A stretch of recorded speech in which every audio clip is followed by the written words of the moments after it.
दोस्तों जैसा कि हम लोग जानते हैं कि अमोघ लीलादास स्वामी विवेकानंद पे अनेक एलिगेशन लगाते हैं। वो कहते हैं कि वो महापुरुष नहीं हो सकते हैं क्योंकि वो मांस मछली खाते थे, फाफा फाफा करते थे, वो भगवत गीता पढ़ने से ज्यादा वरीयता फुटबॉल खेलने को देते थे। तो ये तमाम तरह के जितने भी एलिगेशन लगाते हैं उसी का हम लोग डिबंक करेंगे। तो चलिए वीडियो को शुरू करते हैं।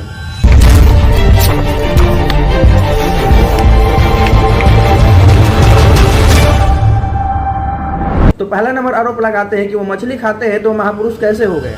देखो, दिव्य पुरुष है नहीं है ये बाकी बात।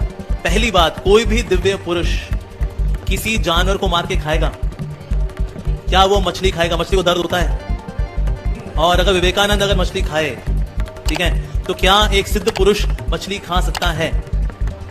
अगर आपके सामने एक सिद्ध पुरुष हो, क्या मछली खाएगा वो? और ये प्रश्न बहुत ही उचित है, इसका जवाब मिलना चाहिए। तो आइए इसका जवाब जानते हैं कि इसका कारण क्या था। तो आइए इस सवाल का जवाब हम लोग जानते हैं आचार्य प्रशांत से, जो दुनिया के टॉप में आने वाले स्पिरिचुअल गुरु है। क्यों भूलते हो कि वो बंगाली थे और तुम बंगाली घर में पैदा हुए हो, वही तुम्हारा परिवेश है, तुम माछ से मच्छी से बच कैसे जाओगे? अरे कोई तथाकथित ईश्वर हो गए क्या? जब तक मनुष्य देह में हो गुण दोष विकार तो रहेंगे ही ना। ऐसे तुम निजी जीवन में घुसोगे, वहां तुम्हें कुछ ना कुछ खोट मिल ही जाएगी। मैं पूछ रहा हूं तुम्हारी नजर कैसी है जो खोट पे ही जाके टिकती है? खोट ही देखनी है। तुम्हें क्या लगता है 40 की अल्पायु में क्यों उनको प्रस्थान करना पड़ा? तुम्हें लग रहा है उनका खान पान बड़ा अच्छा रहा होगा? 50 तरह की उनको बीमारियां थी। उनसे सीखोगे क्या खाना पीना? पर उनसे बहुत कुछ है सीखने को। ऊंची से ऊंची बात उनसे सीखी जा सकती है, लेकिन हमारी नजर नीचे से नीची बात पर होती है। इरादा ठीक रखो।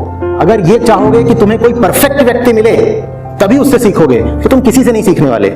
क्योंकि यकीन जानो, जिनको तुम परफेक्ट मानते भी हो वो भी नहीं परफेक्ट है। परफेक्शन माने पूर्णता। जो मनुष्य देह में है वो पूर्ण नहीं हो सकता। और हम सब जानते हैं कि स्वामी जी 40 वर्ष भी नहीं पार कर पाए। अगर उससे लंबा जीते तो आगे चलकर जरूर ये सब छोड़ देते। और यहाँ पे स्वामी जी को यह भी पता चलता है कि इस मांस मछली खाने से क्लाइमेट चेंज हो रहा है, पृथ्वी की तबाही हो रही है, तो डेफिनेटली छोड़ देते। बात तो सही है, लेकिन ये व्यक्ति इतना डीपली, इतना गहराई नहीं सोचेगा। अब गलती इसकी भी नहीं है। जो व्यक्ति अंधभक्ति अंधविश्वास में पूरी तरह से फूंका हुआ है वो ज्यादा सोच ही क्या सकता है भाई। हमें तो लगता है जब से अपना बाल मुड़वाए हैं हजाम भाई साहब ने, इनके बाल के साथ साथ इनका बुद्धि का भी मुंडन कर दिया है। सिद्ध पुरुष के हृदय में करुणा होती है। क्या सिद्ध पुरुष फाफा फाफा कर सकता है? नहीं कर सकता। अब भगवान श्री कृष्ण भी तो गोपियों का कपड़ा चुराते थे। तो इसके बारे में तुम क्या कहोगे कि कृष्ण भगवान बदमाश थे? जब तक उस चीज को गहराई से डीपली में नहीं समझोगे, केवल परिधि पर देखोगे, तो वो तो तुम्हें गलत चीज लगेगा ना। और मैं सिगरेट पीने का समर्थन नहीं कर रहा हूँ। मैं तो बस इतना कहना चाहता हूँ कि चांद में भी धब्बे होते हैं। तुम उस छोटे से धब्बे को लेकर स्वामी जी को बदनाम कर रहे हो, बिल्कुल गलत है। ये बड़ी अच्छी बात कही है। खैर, जो अंधभक्ति में पूरी तरह से फूका हुआ है उससे मैं क्या बहस कर रहा हूँ। तो चलिए इसके जवाब में आचार्य प्रशांत क्या जवाब देते हैं, जरा सुनिएगा। सुनिए भाई, वो सिर्फ सिगरेट ही नहीं पीते थे, वो और भी बहुत कुछ करते थे। उनकी महानता इसलिए नहीं कही जाती कि वो सिगरेट पीते थे या मांस खा लेते थे। उनकी महानता इसलिए कही जाती है क्योंकि उन्होंने विश्व भर में वेदांत का प्रचार करा, और वो प्रचार सचमुच करा। भारत के लिए अमेरिका के द्वार स्वामी विवेकानंद ने खोले थे। ये उनकी महानता है। भारत के युवाओं में उन्होंने साहस, संकल्प का संचार किया। फिर ये व्यक्ति स्वामी जी पे इल्जाम लगाता है कि स्वामी जी कहते हैं कि भगवत गीता से ज्यादा श्रेष्ठ वो फुटबॉल खेलने को देते हैं। फुटबॉल खेलना भगवत गीता से ज्यादा श्रेष्ठ है, ठीक है। ये चलो फिर इसका भी जवाब जान लेते हैं कि इसके पीछे क्या सच्चाई है। आखिर क्यों स्वामी जी कहते हैं कि भगवत गीता पढ़ने से पहले तुम फुटबॉल खेलो। तो आइए इसके पीछे क्या सच्चाई है, इसके बारे में आचार्य प्रशांत क्या जवाब देते हैं, जरा सुनिएगा। सुनिएगा। अरे मतलब समझो तो वो बोल क्या रहे हैं। वो कह रहे हैं धर्म का संबंध तुम्हारे भीतर की दुर्बलता को हटाने से है। और जिसका शरीर ही इतना दुर्बल हो कि हर समय शरीर का ही ख्याल कर रहा हो, वो शरीर से मुक्त कैसे होगा? क्योंकि मुक्ति का अर्थ ही होता है देह भाव से मुक्ति। शरीर बहुत दुर्बल होगा तो हर समय किसके बारे में सोचते रहोगे? शरीर के बारे में। तो उसको बोला तो फुटबॉल खेलो और 6-8 महीने फुटबॉल खेल के आओ, जरा टांगे वांगे बना के आओ, फेफड़े अपने मजबूत करके आओ। और आगे की कहानी है कि वो लड़का उनके पास लौट के आया था, उन्होंने गीता पढ़ाई थी। और ये बात तो हम भी बहुतों को बोलते हैं। इतना ही नहीं है, ये व्यक्ति स्वामी जी का मजाक भी उड़ाता है, खिल्ली भी उड़ाता है। देखिए, यतो मत ततो पथ।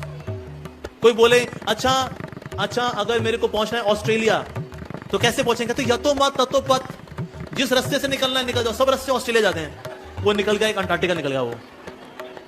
बताइए अब इस व्यक्ति के बारे में क्या कहना चाहिएगा दोस्तों। अगर ये YouTube अलाउ करता ना गाली गलौज करने के लिए, तो मैं यहाँ पे पक्का करता है। दोस्तों ये व्यक्ति कॉमेडी भी करता है, साइंटिफिक बातें भी करता है, लॉजिकल बातें भी करता है, इंटेलेक्चुअल बातें भी करता है, बहुत ही मीठी मीठी चिकनी चुपड़ी भी बातें करता है। लेकिन ये बाबा जी इस सब का इस्तेमाल करके वही अंधविश्वास, वही अंधभक्ति फैलाता है, वही पैट्रियार्की समाज, वही शोषणकारी व्यवस्था, मनुवादी सोच को बढ़ावा देता है, जिसमें महिलाओं को, पशुओं को, शूद्रों को जबरदस्त रूप से हिंसा, शोषण और अत्याचार किया जाता है। तो ऐसे व्यक्तियों से दूर रहना आपके लिए बहुत जरूरी है।